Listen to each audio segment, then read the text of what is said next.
Oh boy. Welcome in. It's Friday. Double check that, right? Here we are.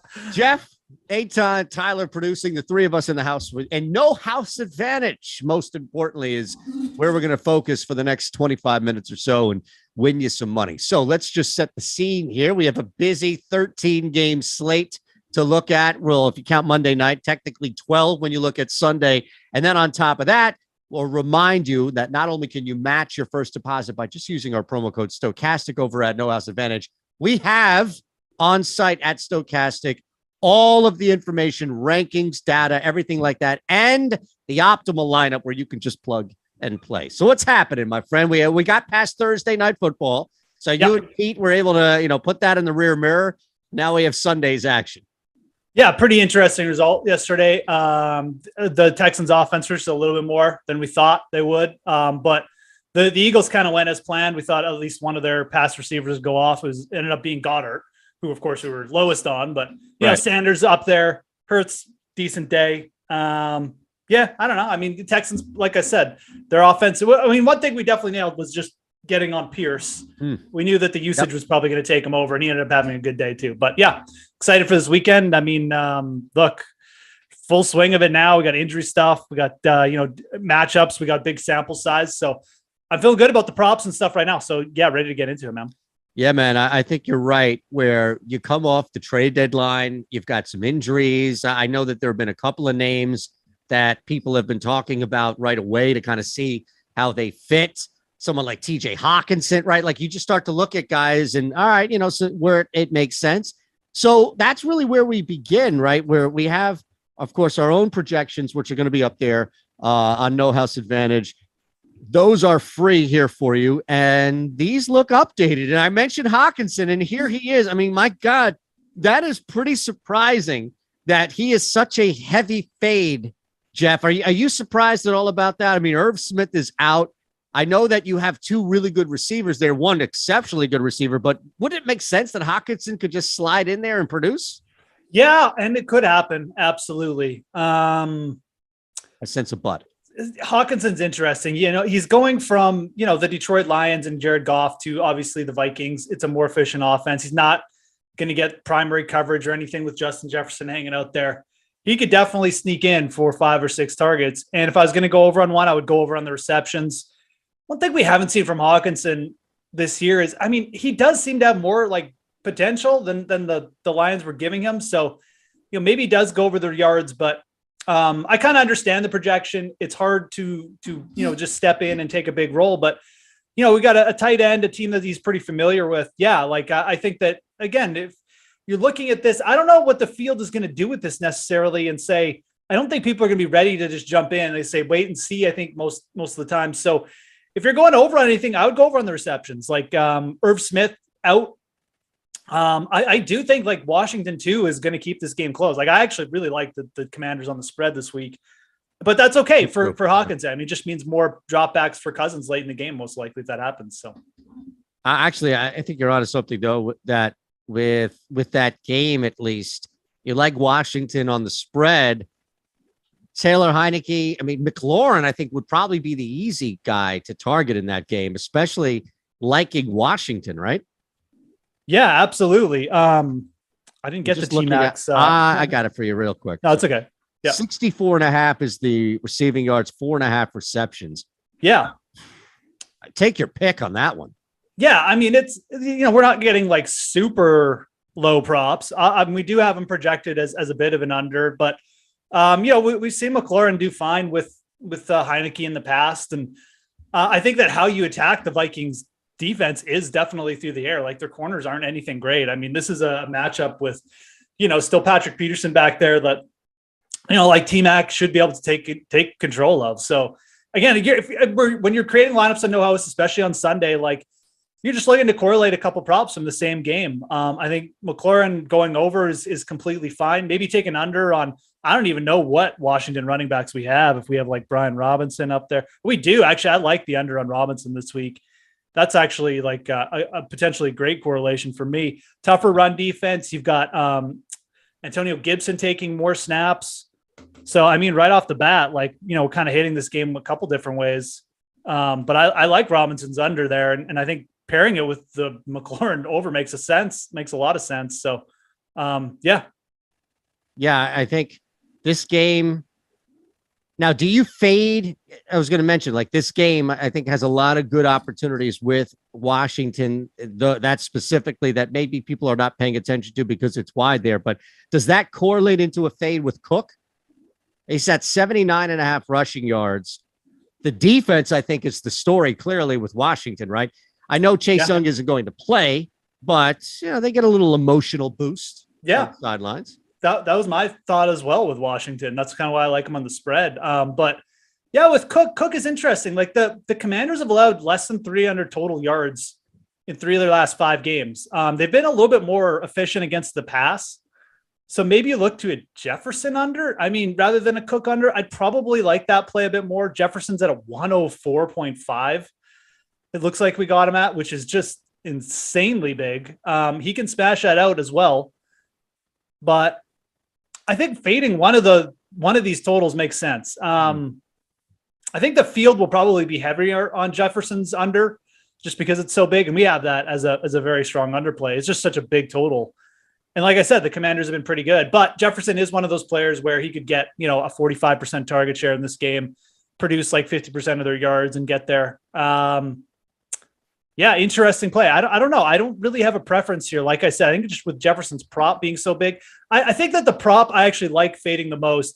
And this one, I think a lot of people will be on. It's just the Kirk Cousins passing touchdowns, 2.5. I mean, we have that as just a really like one of our top 5 plays. It's a pretty obvious play. And I think the only reason you'd really go on it is if you're creating a really contrarian pass heavy Cousins over, Jefferson over kind of lineup. But 2.5 passing touchdowns for Kirk Cousins for me is just like the easiest play in this game. So under that. Yeah. Under. Yeah. Just making sure. Right.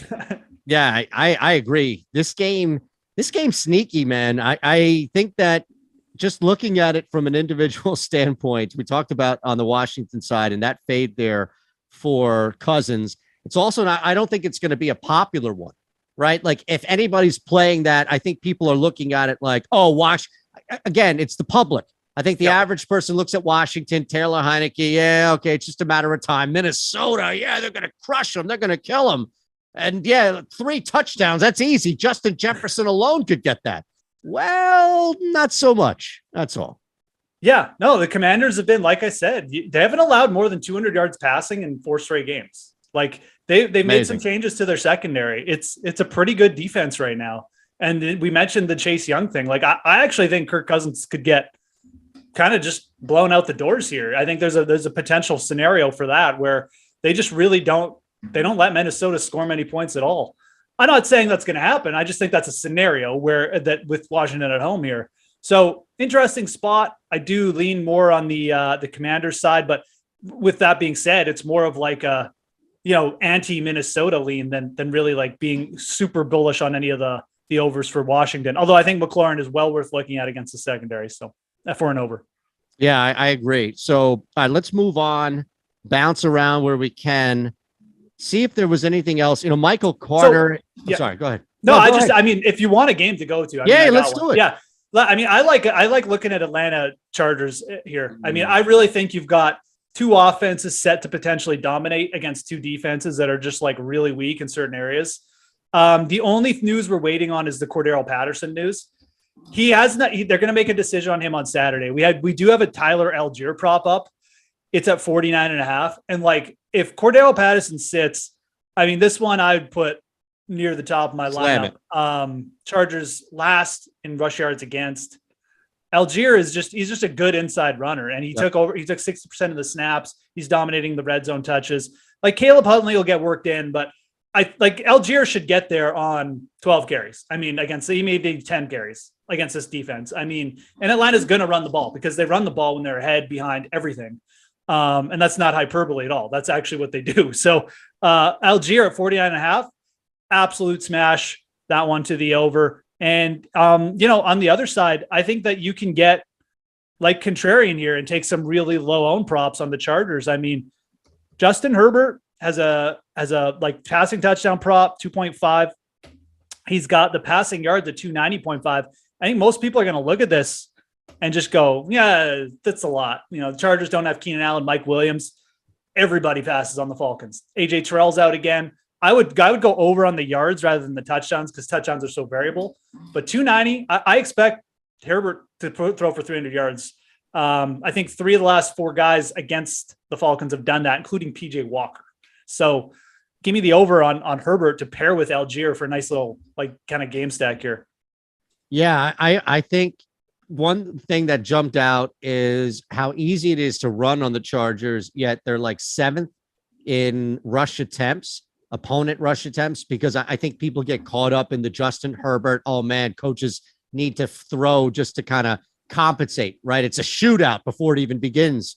Yep. Atlanta doesn't have that problem. We just talked about this on the Odd Shot show about an hour and a half ago, Geoff, with Raza and Lofty, where Atlanta has no choice but to run the football. So that I think can correlate. Look, it's a low number, but I think this makes sense to go under. Now, maybe it's like a 6 to a 4 point play for me, probably ceiling 6, basement 4. But I'll go under 212.5 passing yards for Marcus Mariota, because even if they're down 10 points in a passing scenario, I think Atlanta still tries to work. If it's Algiers, if it's Mariota on the ground, they're still working the run game. Absolutely. I don't has Mariota even gone over this number once this year? That's a great call. Because I know the last time I looked, it was just a bunch of 180s up there for him. I don't know that he has. He may have gone over once or twice. Just recently. Twice. Yeah. Wait, 212.5. Technically 3 times. Right? He went 215 to open the season against the Saints. He went 229 against Seattle. And then most recently, it was the Carolina. I mean, it took an overtime game in Carolina for him to hit 253. Game. Right. That ain't happening. No, I agree. And I really think, I like the underdog in this side. I mean, I think Atlanta was going to be able to potentially put the Chargers on their back a little bit because there's no Mike Williams and no Keenan Allen. I think if the Chargers were healthy, they'd have a better chance of getting out in front here. But I really like Atlanta in this spot. And if you like Atlanta to get out in front, I mean, they're going to run the ball. Mariota ain't going to be passing much. He can be running a lot probably, but and then that'll just put pressure on Herbert to throw 50 times. So, I mean, he's already averaging 44 games. So yeah, it's amazing. We said Josh Palmer is another one we got up here actually. So they do. Yeah, I was just looking, but 3.5 receptions. I mean, that is another easy over for me. He's, you would worry about Josh Palmer being the number 1 wide receiver against a tough pass defense, but Atlanta's pass defense, they get no pressure. They don't have a shutdown corner, and AJ Terrell, who's probably their best corner, is out. So I don't even know the scenario. Josh Palmer's going to have to get hurt to not go over there, in my opinion. Right.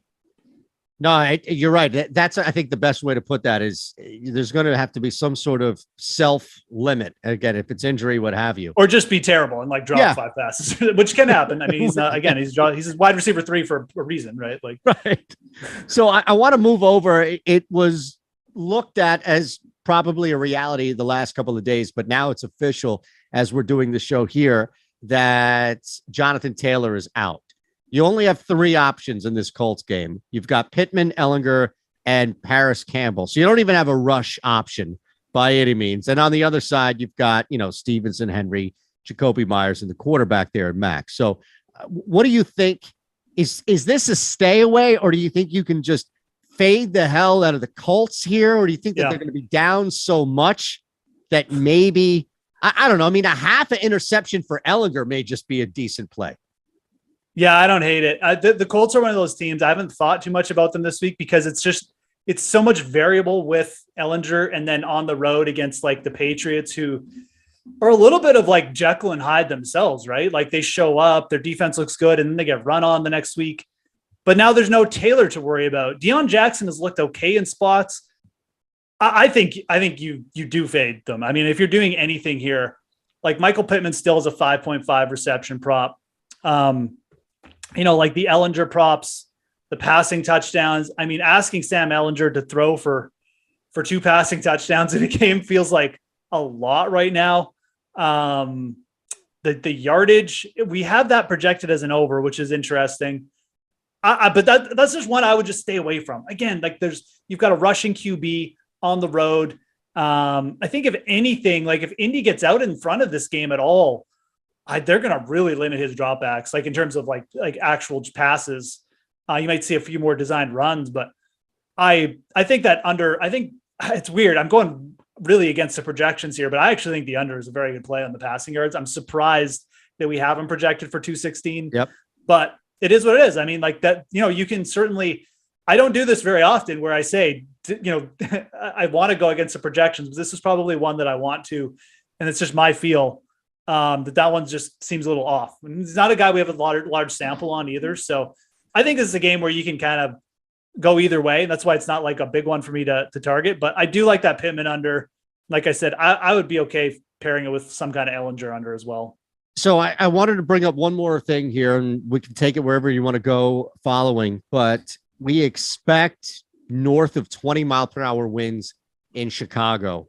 And I think if you're filling out multiple lineups, you can go a heavy fade on just fade Miami, right? Like you can just go under on Hill. You can go under. It's really just going to be Hill and Gesicki at the. Oh no, Mostert does not have anything, so it's just going to be Gesicki and Hill as Waddle's not available. But hey, man, I mean, it's 102.5 receiving yards. If you're talking about 25-mile-per-hour winds in Chicago, of all places, Geoff, that might be an opportunity to fade him and Tua. Yeah, absolutely. I think it's a great spot. It frustrated because I really like the spot for Darnell Mooney. I got Claypool and opening it up, and I still might take some overs on Mooney this week. His prop is really low, but part of that is the weather. But yeah, I agree. Like Tua, and it's interesting with Tua. Like when the Dolphins get ahead, they still throw the ball, but it's like they play at a slower pace. Is basically what they do. They do still play at a slow pace. Like the only games where they've really like put up like those video game numbers is when they just had to because they were so far behind. That's not going to happen here. I like the under on Tua regardless of the weather. Now you throw in wins. Like the Dolphins are going to ride Mostert here. They're going to throw short passes to Tyreek too. Sure. And maybe don't fade his reception prop, but 102 yards. Oh, that's going to be tough in these conditions, man. Maybe you get a broken play.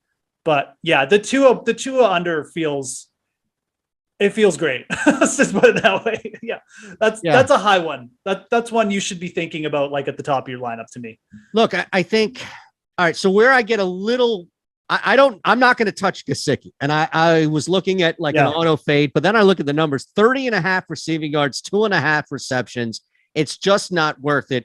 On the other side, though, Raheem, any interest at all with Raheem Mostert, 67.5 rushing yards. This is not the 85 Bears defense, Geoff. Hopefully not. Like I said, I mean, like the inverse of this is that, like, again, when did we see Mostert kind of have his best game? Is against the Steelers.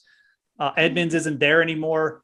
Who did they trade? I know they traded for Jeff Wilson Jr. Yeah, they traded for Wilson, right? Jeff Wilson Jr. is an insurance policy. Like he's not. I don't anticipate him getting 30 carries on Sunday. No, right? I don't even. I mean, he'll probably only get a couple because it's his first time with the play. But I know it's McDaniels, and he probably knows all the plays. But still, it's still a different team.